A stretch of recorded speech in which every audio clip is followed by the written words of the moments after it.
성경 역대하 32장.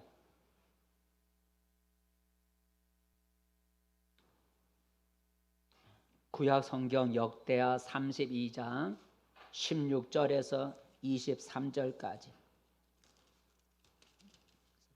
역대하 32장 16절에서 23절까지. 찾으신 절과 한 목소리를 같이 읽겠습니다. 사네립의 신하들도 또 여호와 하나님과 그의 종 히스기야를 비방하였으며 사네립이 또 편지를 써 보내어 이스라엘의 하나님 여호와를 욕하고 비방하여 이르기를 모든 나라의 신들이 그들의 백성을 내 손에서 구원하여 내지 못한 것 같이 히스기야의 신들도 그의 백성을 내 손에서 구원하여 내지 못하리라 하고 사네립의 신하가 유다 방언으로 크게 소리질러 예루살렘 성 위에 있는 백성을 놀라게 하고 괴롭게 하여 그 성을 점령하려 하였는데 그들이 예루살렘의 하나님을 비방하기를 사람의 손으로 지은 세상 사람의 신들을 비방하듯 하였더라. 이러므로 히스기야 왕이 아모스의 아들 선지자 이사야와 더불어 하늘을 향하여 부르짖어 기도하였더니 여호와께서 한 천사를 보내어 아수르 왕의 진영에서 모든 큰 용사와 대장과 지휘관들을 멸하신지라. 아수르 왕이 낯이 뜨거워 그의 고국으로 돌아갔더니 그의 시내 전에 들어갔을 때에 그의 몸에서 난 자들이 거기서 칼로 죽였더라. 이와 같이 여호와께서 히스기야와 예루살렘 주민을 아수르 왕 사네립의 손과 모든 적국의 손에서 구원하여 내사 사면으로 보호하시며 여러 사람이 예물을 가지고 예루살렘에 와서 여호와께 드리고 또 보물을 유다 왕 히스기야에게 드린지라. 이후부터 히스기야가 모든 나라의 눈에 존귀하게 되었더라. 아멘. 할렐루야. 복된 자리에 잘 오셨습니다. 옆 사람과 함께 인사 나누시다 반갑습니다. 잘 오셨습니다. 반갑습니다. 잘 오셨습니다. 오늘도 하나님이 우리의 마음을 어루만져 주시고 또 우리에게 풍성한 은혜를 내려주시는 은혜가 있기를 축복합니다. 오늘 설교 제목은 역전승의 하나님입니다. 따라해 봅시다. 역전승의 하나님. 역전승의 하나님. 역전이라는 게 뭘까요? 역전은 일의 형편이 반대 상황으로 뒤집어지는 거. 이게 사전의 의미더라고요. 한번 적었나 모르겠네요. 한번 역전이라는 단어 같이 읽어볼까요? 시작. 형세, 일의 형편이 반대 상황으로 뒤집혀지는 것. 그러니까 역전이라고 하는 것은 일의 형편이 반대 상황으로 뒤집어지는 것. 반대 방향으로, 반대 상황으로 뒤집어지는 일의 형편이, 지금 나의 상황이 반대 상황으로 뒤집어지는 걸 우리가 역전이라 그래요. 근데 역전도 두 가지가 있죠. 역전이 돼서 패가 되는 역전패가 있고 뒤집어져서 승리가 되는 역전승이 있죠. 그죠? 근데 우리가 역전해서 다 좋은 게 아니고 역전해서 패하면 안 되잖아요. 그죠? 역전해서 좋아서 승리를 해야지 뒤집어져 갖고 그게 나빠져서 져버리면 안 되잖아요. 그러니까 우리는 역전하되 역전패가 아니라 역전승을 하는 그런 삶을 살아야 된다는 거죠. 지금 나의 삶이, 지금 나의 형편이 실패가 있고 나의 삶에 고통이 있고 눈물이 있고 아픔이 있는 지금 나의 현실이랄지라도 이것이 역전이 돼서 나중에 웃을 수 있다면 이게 역전승의 삶이라는 거죠. 그죠? 지금은 내가 눈물 흘리고 고통 가운데 있고 괴로움이 있고 실패하지만 이것이 상황이 역전이 돼서 다시 내가 웃을 수 있고 그러면 그게 역전승의 삶이죠. 반대로 지금 내가 웃고 지금 내가 잘 되지만 나중에 고통과 한숨을 쉰다면 그것은 역전이 됐는데 역전패의 삶이 되는 거죠. 우리는 역전패의 삶이 아니라 역전승의 삶을 우리가 살아야 된다는 거죠. 근데 이런 역전은 언제 일어날지 모른다는 거죠. 역전패, 역전승 이런 역전은 언제 우리에게 일어날지 우리가 알 수가 없다는 거죠. 그러기에 오늘 우리가 일이 잘 된다고 해서 우리가 교만해서도 안 된다는 거죠. 왜냐하면 역전이 돼서 패할 수도 있기 때문이죠. 반면에 내가 지금 힘들고 앞이 캄캄하다고 해서 낙심할 필요도 없는 거예요. 왜냐하면 역전에 대해서 내가 승리할 수가 있기 때문이죠. 그래서 지금 상황이 잘 된다고 해서 교만하지도 말아야 되고, 지금 상황이 어렵고 캄캄하다고 해서 낙심할 필요가 없다는 거예요. 왜냐하면 우리 삶 속에는 언제라도 역전이 일어나기 때문이다라고 하는 거죠. 그래서 이 시간에는 역전에 관해서 생각해 보면서 함께 은혜를 나누고자 합니다. 오늘 우리가 읽은 성경의 내용은 역전의 사건이죠. 상황이 뒤집어지는 역전의 그 사건을 오늘 우리가 읽었습니다. 이 오늘 역전은 한쪽에서 보면 역전패가 되는 것이고 한쪽에서 보면 역전승이 되는 거죠. 그죠? 역전이니까 오늘 상황은, 오늘 읽은 성경의 사건은 역전의 사건인데 한쪽에서는 역전패가 되는 것이, 한쪽에서는 역전승이 되는 그런 사건이 오늘 기록되어 있습니다. 오늘 내용은 이러하죠. 당시 강대국이 어느 나라였냐면 아수르라고 하는, 아수르, 오늘 말하면 우리 옆에 있는 중국이라는 나라가 우리나라를 침략한 것 같은 거예요. 아수르라고 하는 강대국이 어느 나라를 침략했냐면 유다, 이스라엘을 침략해서, 유다 나라, 남쪽 유다, 북쪽은 이스라엘이고 남쪽은 유다라는, 남쪽 유다, 이스라엘을 침략을 했어요. 그리고 이 아수르가, 강대국 아수르가 유다 나라를 침략해서 그 나라의, 유다의 수도가 서울이 예루살렘인데 예루살렘을 포위해 놓고 항복을 하려고 이업을 했어요. 그러면서 아수르 왕은 너희가 믿는 신이 너희를 구원할 수 없다. 어느 신이 내 손에서 너희를 구원해 내겠느냐? 너희 신도 너희 신이 나의 손에서부터 너희를 구원해 낼 수 없다라고 하면서 이스라엘 하나님도 조롱을 했어요. 한번 읽어볼까요? 오늘 보면 17절이죠. 자, 예루살렘을 성을 포위한 아수르 왕 사네립이 이렇게 이업하고 조롱을 하는 얘기가 나오는데 17절 말씀 시작.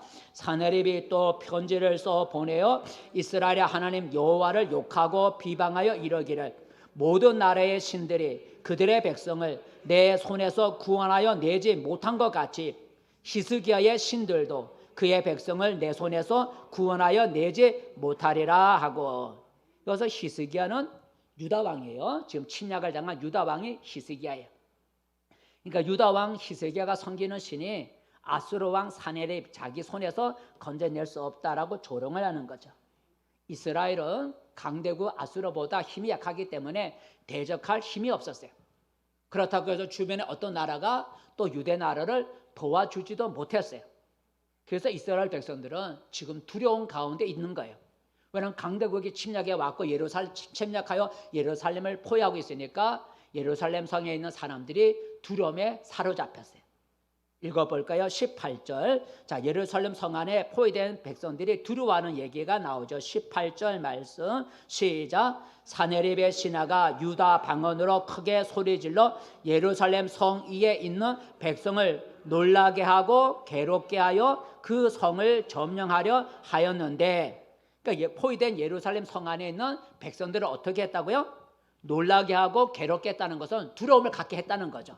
성 밖에서 한국 가라 하고 막 소리를 지르니까 그 소리에 예루살렘 성 안에 있는 백성들이 오늘 보니까 두려워했다는 거죠. 놀라고 괴롭게 했다는 얘기는 두려워하게 만들었다는 거죠.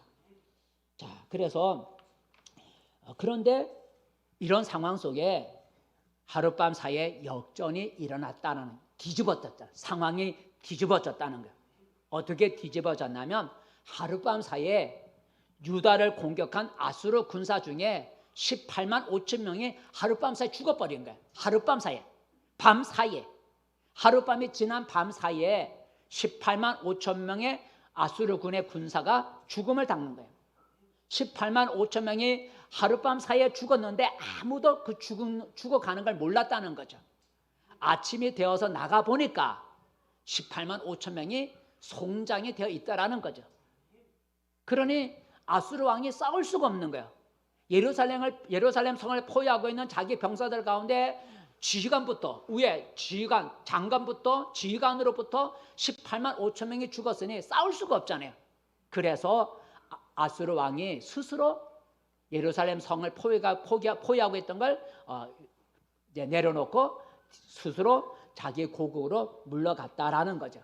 그리고 얼마 후에 그 아수르 왕이 자기 몸에서 난 아들의 손에 의하여 죽임을 당하고 만다는 거죠. 한번 읽어볼까요? 자, 21절을 어떻게 상황이 역전됐는지 21절 말씀 시작.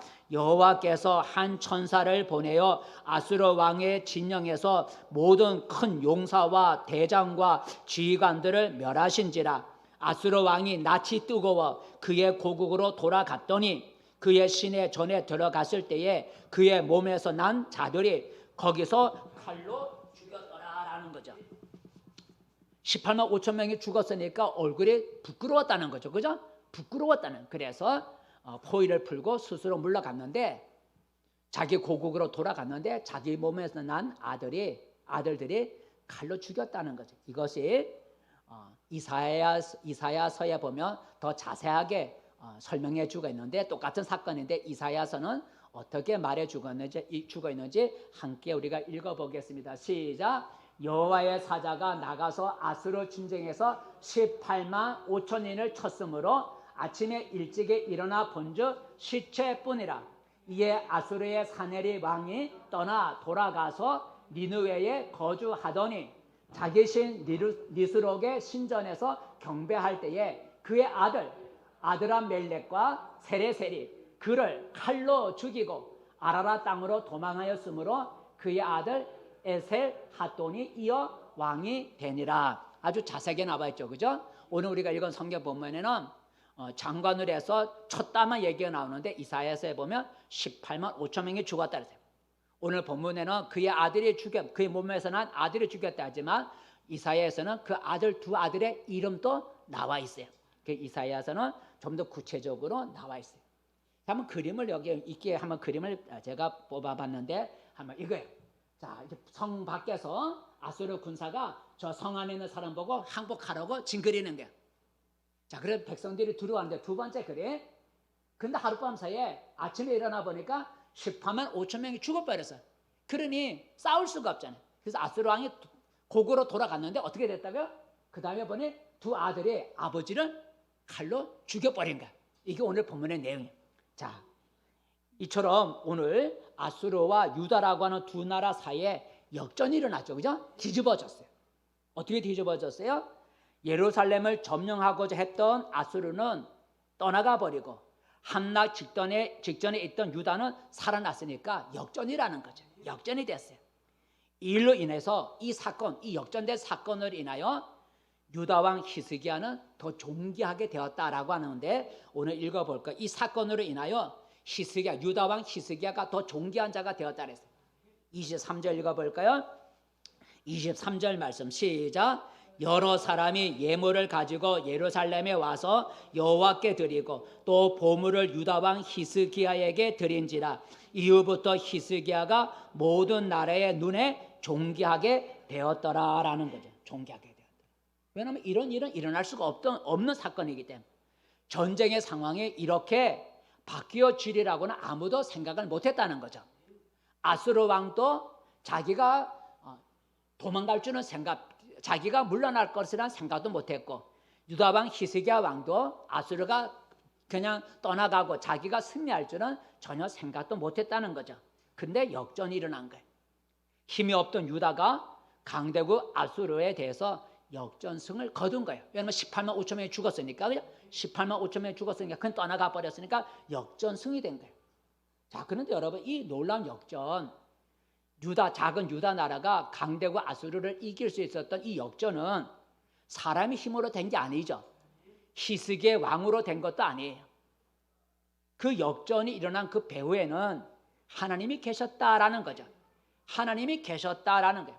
하나님이 그 상황을 역전을 시킨 거예요. 역전을 시켰어요. 21절 읽어볼까요? 하나님이 역전을 시켰어요. 어떻게 할 수 있을까요? 21절 말씀 시작. 여호와께서 한 천사를 보내어 아수르 왕의 진영에서 모든 큰 용사와 대장과 지휘관들을 멸하신지라. 거기까지.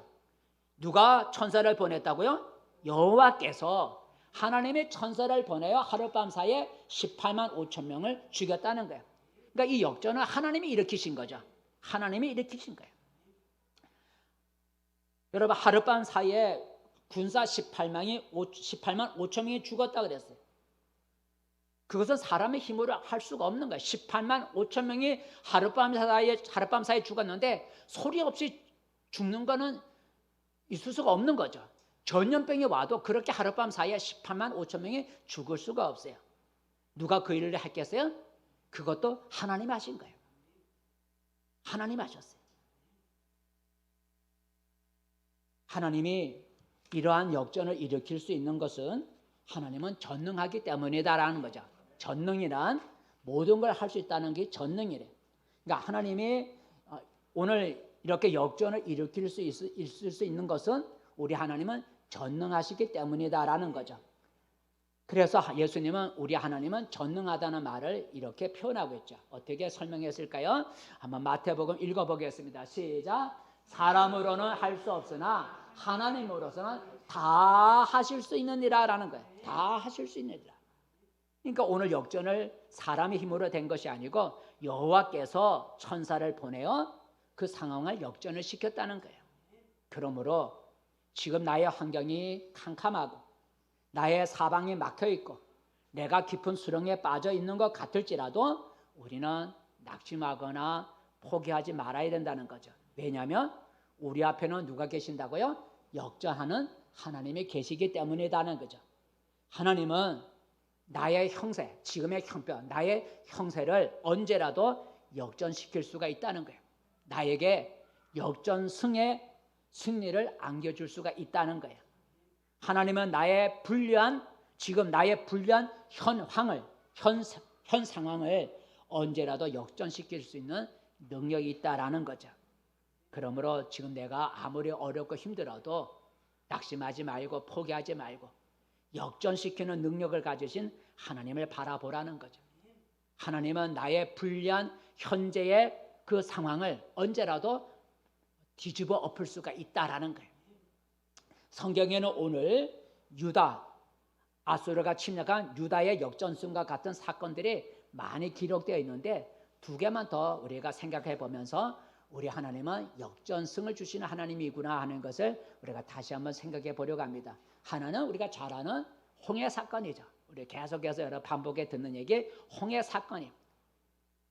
애굽, 지금의 이집트죠. 지중해에 있는 애굽, 이집트. 애굽에서 종살이로 억압을 받던 이스라엘 백성들이 애굽에서 탈출하게 됐어요.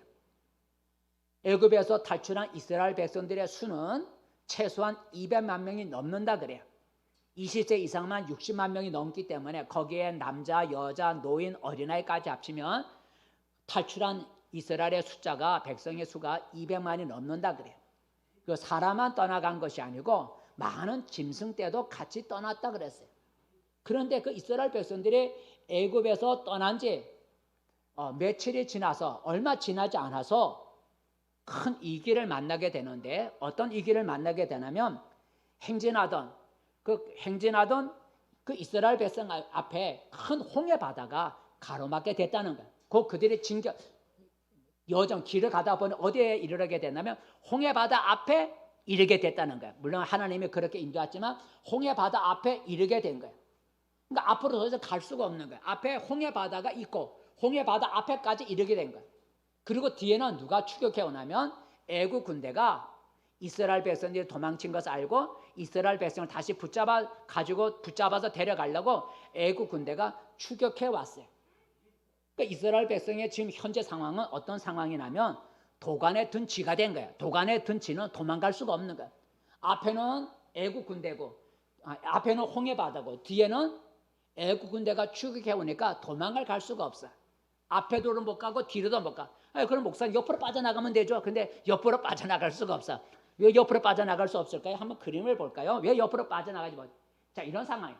자, 이스라엘 백성이 어디에 머물게 되냐면 저게 노란색 비하 히롯이라고 하는 저게 하얀 거 저기에 왔다는 거예요. 저 길을 따라 저 뒤에 저 계곡 사이에 길이 하나 있는데 그 계곡 사이의 길을 따라서 이스라엘 백성이 진행하다 보니까 바로 이 홍해 바다 앞에 저 하얀데 비하 히롯이라는 곳에 도착하게 된 거예요. 이 앞에 보는 홍해 바다 길이가 얼마나 된다고요? 길이가 15km가 되는 길이가 이 홍해 바다 길이가 15km, 길이가 15km. 자, 그러니 여기 건너가야 되는데 건널 수가 없어. 15km 바다 길을 건널 수가 없잖아요. 깊이가 거의 100m는 될 텐데. 근데 저 비하히롯의 그 뒤에 오솔길에 지금 뒤에 누가 추격하고 있다고요? 애국 군대가 뒤에서 저 오솔길 길 하나밖에 없는 계곡 사이에 길이기 때문에 길은 하나밖에 없는 거야. 그러니 앞으로 가자니 바다고 옆으로 갈 수 있어요? 못 가요? 옆으로 못 가. 그러니까 이걸 그림을 못 보면 목사님 옆으로 빠져가면 되죠. 그럴 수 있잖아요. 그러니까 옆으로 못 간다는 걸 보여주기 위해서 이 그림을 보여. 그래서 저 뒤에 오솔길에서 저 계곡 사이의 길로 애국 군대가 추격해 왔어요. 그래서 하나님이 막았죠. 애국 군대가 이 바다를 건너갈 때까지 애국 군대가 저 뒤에서 오지 못하도록 하나님의 천사가 막았다 그랬어요. 그러면 저 비하히롯이라고는 하얀 저게 이스라엘 백성이 머물렀는데 저 땅이 얼마나 크냐? 저 길이 보니까 몇 킬로 나왔어요?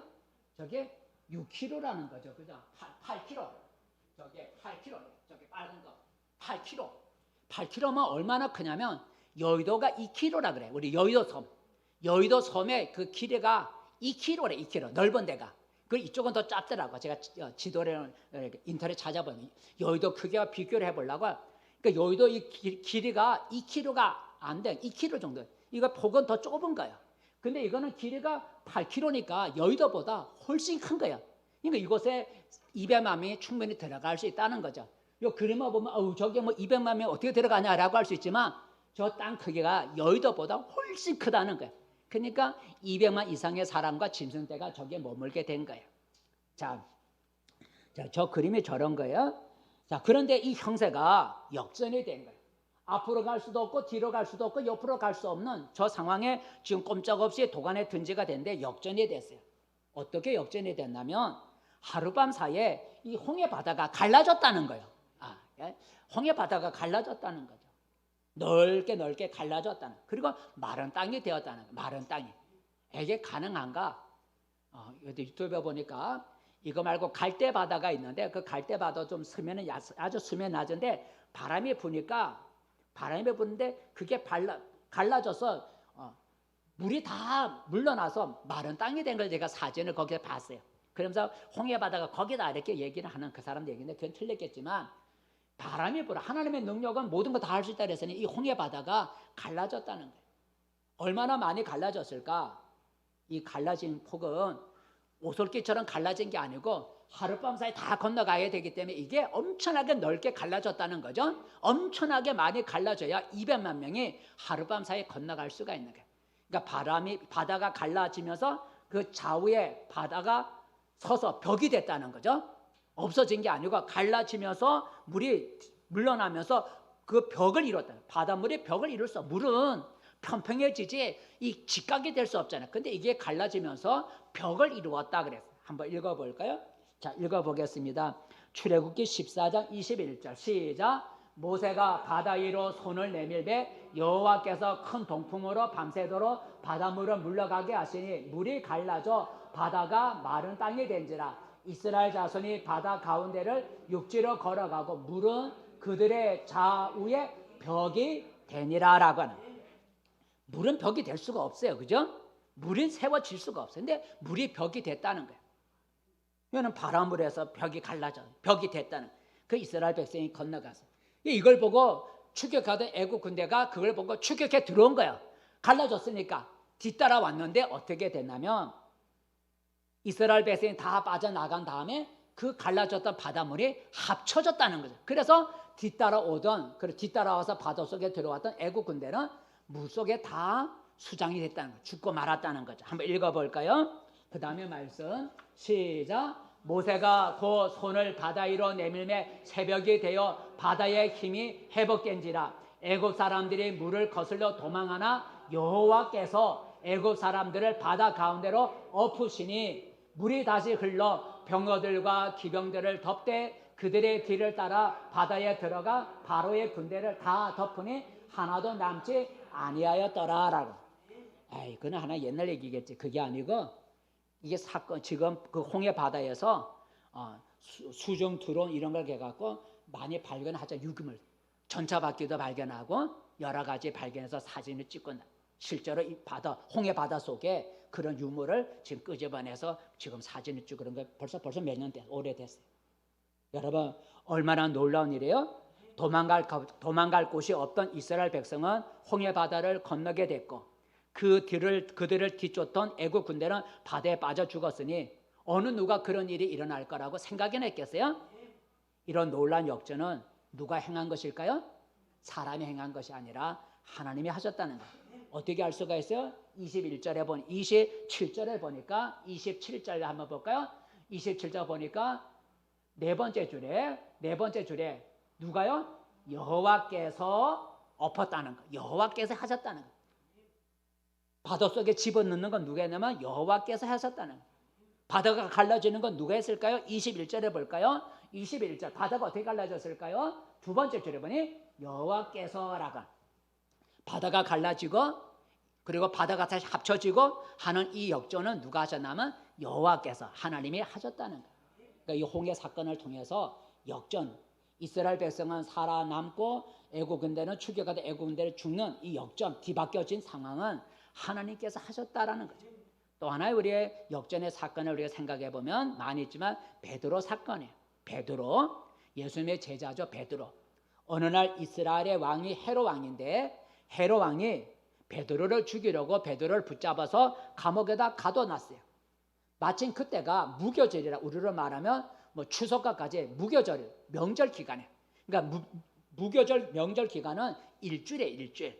근데 무교절 기간에 붙잡아서 그러니까 이 무교절 명절 기간에 베드로를 죽일 수 없으니 이 무교절 기간이 끝난 후에 잡아 죽이려고 감옥에다 가두면서 병사들에게 아주 잘 지키라고 명령을 내렸어요. 한번 읽어볼까요? 사도행전 12장 시작. 유다인들이 이 일을 기뻐하는 것을 보고 베드로도 잡으려 할세 때는 무교절 기간이라 잡음에 옥에 가두어 군인 내시기 내패에게 맡겨 지키고 6월절 후에 백성 앞에 끌어내고자 하더라 그래. 무교절과 6월절을 합쳐서 6월절 다음에 무교절이에요. 합쳐서 이제 얘기를 하는 건데 자 4명씩 4개조 4명씩 4개조는 하루에 4륙에서 6시간이죠. 4명이 6시간씩 4개조로 바꿔서 24시간 이 감옥을 베드로가 도망가지 못하도록 감옥을 잘 지키도록 명령을 내렸어요. 7일간의 명절이 이제 끝나고 베드로를 죽이려고 하는 그 전날 밤 내일이면 베드로를 끄집어내서 이제 베드로를 죽이려고 하는 그 바로 전날 밤에 베드로를 지킬 그날에는 밤에는 베드로를 지키는 경비가 더 아주 심해졌어요. 왜냐하면 내리면 베드로를 이제 끄집어내 죽게 되니까 그날 밤에는 베드로가 전혀 도망가지 못하도록 더 삼엄하게 경비를 해야 되잖아요. 그래서 아예 군사 2명을 감옥 속에다 집어넣어 버렸어. 베드로가 갇혀 있는 그 감옥 안에 군인 2명을 집어넣어 버렸어. 같이 그곳에서 밤을 새라고 2명을 집어넣고 그래도 두 군사가 혹시라도 베드로가 탁탁 치면 혹시라도 쓰러질까봐 베드로의 손목을 쇠사슬로 두 손목을 다 쇠사슬에 묶어버렸어요. 쇠사슬로 다 묶어버렸어요. 그리고 밖에는 몇 명이 지킨다고요? 4명이 그 바로 밖에서 4명의 보초를 지키고 있어요. 도망갈 수 있을까요? 도망갈 수가 없죠. 그죠? 군인 2명이 옆에서 지키고 있고 손목 2손이 쇠사슬에 묶여 있는데 도망갈 수가 없어요.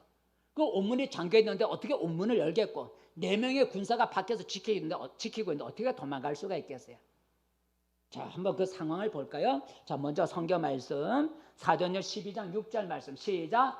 헤롯이 잡아내려고 하는 그 전날 밤에 베드로가 두 군인 틈에서 두 쇠사슬에 매여 누워 자는데 파수꾼들이 문 밖에서 옥을 지키더니 그랬죠. 그죠? 두 쇠사슬에 두 군인 틈에 그 밖에는 보초들이 지키고 있다라는 거죠.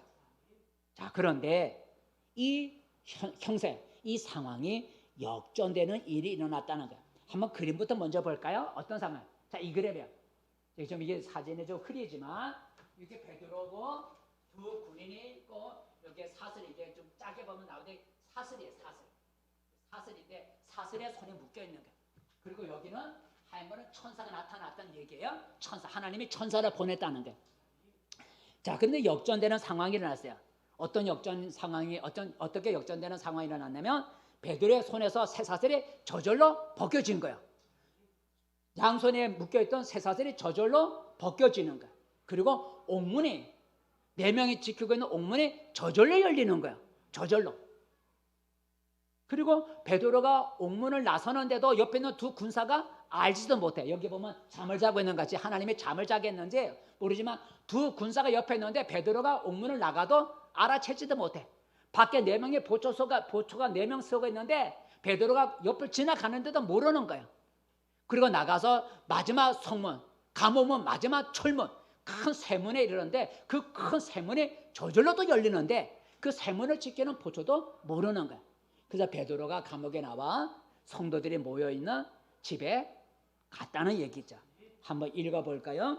자, 좀 길지만 12장 7절 말씀입니다. 시작. 홀련히 주의 사자가 나타나매 옥중의 광채가 빛나며 또 베드로의 옆구리를 쳐 깨워 이르되 급히 일어나라 하니 쇠사슬이 그 손에서 벗어지더라. 천사가 이르되 띠를 띠고 신을 신으라 하거늘 베드로가 그들에 하니 천사가 또 이르되 겉옷을 입고 따라오라 한데 베드로가 나와서 따라갈새 천사가 하는 것이 생시인 줄을 알지 못하고 환상을 보는가 하니라.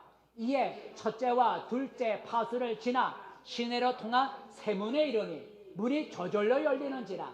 나와서 한 거리를 지나매 천사가 곧 떠나더라라네. 그죠? 여러분 어떻게 이런 일이 일어날 수 있었을까요? 베드로의 힘이 된 게 아니잖아요. 베드로의 힘으로 된 게 아니에요. 하나님이 하셨다는 거죠. 하나님이 아까 하얀색 천사를 보내어서 그 일을 하신 거예요. 그래서 한번 읽어볼까? 어디 나왔냐면 어떻게 할 수 있냐면 우리 거기 맨 처음에는 7절이죠. 7절 말씀. 7절 보니까 7절 말씀 앞에 보니까 홀련히 주의 사자가 나타나. 주의 사자가 하나님이 주의 천사를 보낸 거예요. 주의 천사를 보냈어요. 그래서 천사가 이 역전을 일으키는 일을 한 거예요. 근데 이 일이 이걸수록 끝난 게 아니에요. 베드로를 죽이려고 했던 헤롯 왕이 얼마 지나지 않아서 벌레한테 물려 죽어 버렸어. 그러니까 베드로를 죽이려고 베드로를 붙잡았던 헤롯 왕이 얼마 지나지 않아서 벌레한테 물려서 벌레에게 우리가 말벌에 물려 죽듯이 벌레한테 물려 죽었어요. 한번 읽어볼까요? 12장 23절만 시작. 헤롯이 영광을 하나님께로 돌리지 아니하므로 주의 사자가 고치니 벌레에게 먹혀 죽으니라. 벌레한테 먹혀 죽었다는 얘기는 우리가 말벌에 쏘여서 죽잖아요. 그와 같이 벌레한테 먹혀 죽었다는 이게 역전 아니겠어요? 베드로를 죽이려 했던 헤롯 왕은 벌레에 물려 죽고 도망칠 수 없어 죽을 수밖에 없던 베드로는 살았으니까 이게 역전 아니겠어요? 이런 일이 누가 일어날 것이라고 생각이나 했겠어요? 누가 이런 역전을 일으켰다고요? 하나님이 곧 주의 천사를 주의 사자를 보내 벌레 먹게 만들고 벌레 물려 죽게 만들고 그다음에 베드로를 깨워 감옥에 나오게 만들었어요.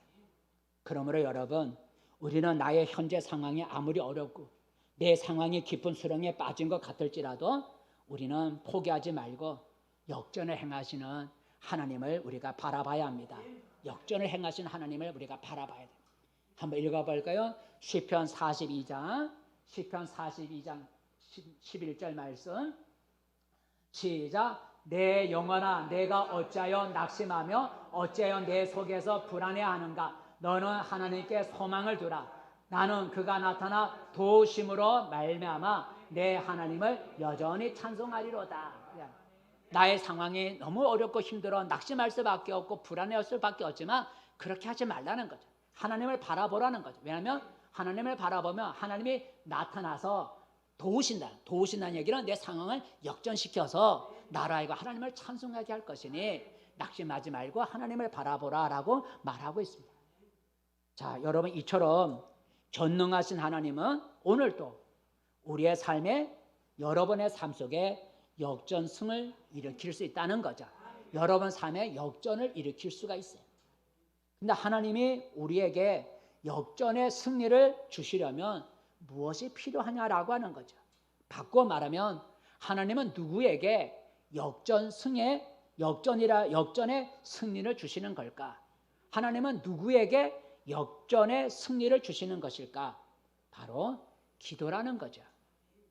하나님은 기도하는 자에게 역전해서 승리를 주는 역전승의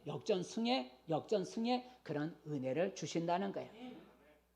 기도. 그래서 하나님은 우리에게 기도하라고 하는 거예요.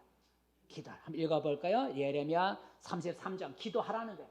시작. 너는 내게 부르짖으라. 내가 내게 응답하겠고 내가 알지 못하는 크고 비밀한 일을 내게 보이리라. 내가 알지 못하는 크고 비밀한 일을 다른 말로 하면 역전이죠. 그죠? 역전. 크고 비밀한 일. 너희가 알지 못한, 다른 말로 말하면 너희 삶 속에 내가 역전을 일으켜 주겠다는 거죠. 너희 삶에 역전승을 주겠다는 것. 그렇게 하기 위해서 하나님이 요구하시는 게 뭐냐면 너는 내게 뭐 하라고요? 부르짖으라는 거죠. 부르짖으라는 얘기는 기도하라는 거예요. 기도하라는 거예요. 우리가 하나님 앞에 간절히 기도하면 하나님이 기도를 들으시고 우리 안에 우리를 위해서 역전이 되는 일을 일으키신다는 거예요. 오늘 유다를 공격한 아수르 왕, 우리의 본문 성경 아수르 왕의 사건을 보세요. 아수르 왕이 예루살렘을 포기하고 자기 나라로 물러간 것은 왜 물러갔을까요? 물러가게 된 그것은 기도의 결과라는 거예요. 기도했더니 하나님이 역전을 일으키신 거예요. 그러니까 아수르 군사가 예루살렘 성을 포위하고 있다가 스스로 물러나게 된 거기에는 하나님이 하셨지만 하나님이 왜 하셨을까? 역전을 일으킬 수 있도록 기도가 있었다는 거예요. 기도가. 오늘 본문 볼까요? 오늘 본문 기도가 있었어요. 자, 오늘 본문 20절이죠. 20절 말씀 시작. 이러므로 히스기야 왕이 아모스의 아들 선지자 이사야와 더불어 하늘을 향하여 부르짖어 기도하였더니라고 하는. 성이 포위되어 모든 백성이 두려워할 때 유다 왕 히스기야와 선지자 하나님의 종 선지자 이사야가 하나님께 부르짖어 기도했다라는 거죠. 그랬더니 하나님이 내가 너의 기도를 들었다라고 말씀을 하셨어요. 그리고 역전승을 주셔서 아수르 군사가 18만 5천 명 죽고 떠나가게 하고 그리고 예루살렘이 살아나게 됐어요. 아까 예를 들어 홍해 바다 사건도 보세요. 홍해 바다에 갇혀있던 이스라엘 백성은 살아남게 되고 그들을 뒤쫓던 애국 군대는 바다에 빠져 못 살아는 그런 역전이 일어났는데 그 역전이 어떻게 일어났을까요? 기도가 있었다는 거예요. 하나님이 하셨지만 하나님이 왜 하셨는가? 구해달라고 기도하는 기도가 있었기 때문에 하나님의 홍해 바다를 가르시는 그 역전을 하나님이 행하셨어요. 읽어볼까요? 출애굽기 14장 말씀 15절 출애굽기 14장 15절 기도했어요. 출애굽기 14장 15절 시작. 너는 어찌하여 내게 부르짖느냐? 지팡이를 들고 손을 바다 위로 내밀어 그것이 갈라지게 하라라. 너는 내가 어찌하여 부르짖냐? 모세에게 말한. 모세가 하나님 앞에 부르짖어 기도했다는 거예요. 살려달라고. 그때 하나님의 기도를 들으시고 지팡이를 들고 바다가 갈라지게 하라. 그래서 하나님의 역전을 일으키셨어요. 베드로의 사건도 보세요. 두 쇠사슬에 묶여있고 옥에 단단히 갇혀있던 베드로가 살아나오고 베드로를 죽이려 했던 헤롯 왕은 벌레에 물려 죽었어요. 어떻게 이런 일이 일어났나요? 기도가 있었다는 거예요. 기도가 있었다는 거예요. 읽어볼까요? 사도행전 12장 5절 말씀. 사도행전 12장 5절 말씀. 12장 5절 말씀. 시작. 이에 베드로는 옥에 갇혔고 교회는 그를 위하여 간절히 하나님께 기도하더라 그랬어요. 간절히 기도하다. 이처럼 기도는 역전을 일으키는 강력한 무기인 거죠. 기도가 없으면 역전승도 없는 거예요. 기도는 괴로운 짐이 아니고 역전승을 가져오는 무기가 되는 거예요. 역전승의 무기예요. 우리의 삶의 역전, 뒤바뀌어지는 상황이 뒤바뀌어지는 역전은 오직 기도를 통해서만 일어나는 거예요. 내가 기도할 때 하나님이 나를 위해 역전의 상황을 만들어 가시는 거예요. 그래서 하나님은 우리에게 기도하라고 요구하시는 거예요. 그런데 사실 우리 자신들은 기도하지 않는 게 우리들의 현재 모습이다라는 거죠. 사람과 잡담하거나 또는 우리가 일을 하는 데는 몇 시간이 지나가도 힘들어 하지도 않고 지루하지도 않아. 근데 기도하는 시간 1시간은 왜 그래 지루하고 힘든지 몰라. 그렇잖아? 여러분의 다른 사람과 잡담하는 시간은 몇 시간이 지나가도 지루하지가 않아. 여러분이 돈을 벌기 위해서 몇 시간 여러분 힘들게 일하는 건 힘들지가 않아. 근데 기도하는 1시간은 왜 그렇게 지루하고 힘든지 모르는 거예요. 그죠? 그래서 사람들이 기도를 못하는 거예요. 하지만 하나님이 나의 삶 속에 역전승을 주기를 원한다면 우리는 힘들어도 기도해야 돼요. 기도해야 하나님이 기도를 들으시고 우리가 생각하지 못하는 크고 놀라운 일, 역전을 행하셔서 우리에게 승리를 안겨주시는 거예요. 말씀을 맺습니다. 성도 여러분, 우리는 종종 나의 사방이 막혀버리고 앞이 캄캄할 때를 만날 때가 있어요. 그래서 좌절하고 포기할 수밖에 없는 그런 상황밖에 보이지 않을 때가 있어요. 이제 끝났어. 앞이 캄캄하고 이제는 포기하는 상황밖에 보이지 않는 그런 일을 우리가 만날 때가 있어요. 하지만 믿는 우리에게는 아직도 큰 소망이 남아있기 때문에 낙심하지 말고 포기하지 말아야 된다는 거죠. 무슨 소망이 남아있어요? 나의 삶에 역전승을 주실 수 있는 하나님이 계시기 때문에 우리는 어떤 상황 속에서도 포기하거나 좌절하지 말아야 돼요. 소망이 있어요. 역전을 가져다 주는 하나님이 계시기 때문이죠. 그 역전을 일으키신 하나님은 믿는 자의 아버지가 되신다 그랬어요. 역전을 행하시는 전능하신 하나님은 믿는 자의 아버지가 되신다 그랬어요. 읽어볼까요? 마태복음 6장 8절 시작. 그러므로 그들을 본받지 말라. 구하기 전에 너희에게 있어야 할 것을 하나님 너희 아버지께서 아시느니라 했어요. 하나님을 가리켜 뭐라 그랬어요? 너희 아버지라 그랬어요. 하나님은 전능하신 하나님은 믿는 자의 뭐가 된다고요? 아버지가 된다. 여러분이 하나님을 믿는다면 전능하신 하나님, 역전을 행하신 하나님은 여러분의 아버지라는 거예요. 아버지. 전능하신 하나님이 연약한 나의 아버지가 되어 주신다면 우리는 어떤 일을 만날지라도 낙심할 필요가 없다라는 거죠.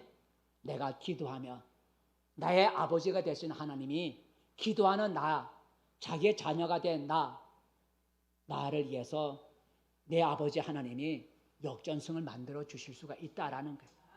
하나님은 믿는 자의 아버지가 돼. 내 아버지가 된다는 거예요. 그래서 우리는 낙심할 필요가 없다는 거예요. 그런데 하나님은 누구에게 역전을 행하여 주신다고요? 어떤 자에게? 기도하는 자에게 역전해 준다. 내가 하나님의 아들이라 자녀라 할지라도 내가 기도하지 않으면 하나님이 나의 삶을 나의 역전의 상황을 만들어 주지를 못해. 기도해야 돼요. 오늘 본문 다시 한번 기도했다는 얘기를 읽어볼까요? 자, 기도해야 역전한다는 거 오늘 본문 역대하 32장 20절 말씀 시작. 이러므로 히스기야 왕이 아모스의 아들 선지자 이사야와 더불어 하늘을 향하여 부르짖어 기도했더니 기도하면 여러분도 히스기야 왕처럼 역전의 주인공이 될 수가 있습니다. 기도가 역전승의 비결이요 무기인 걸 잊지 마시기를 바랍니다. 그래서 하나님은 기도하는 자를 찾으시는 거예요.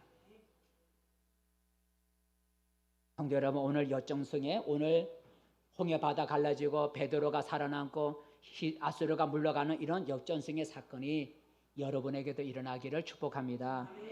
여러분의 자녀에게 역전승이 일어나고 여러분의 직장에 역전승이 일어나고 여러분의 사업에 역전승이 일어나고 여러분의 육신에 역전승이 일어나고 여러분의 인간관계에 역전승이 일어나고 우리 교회도 역전승이 일어날 수 있기를 바랍니다.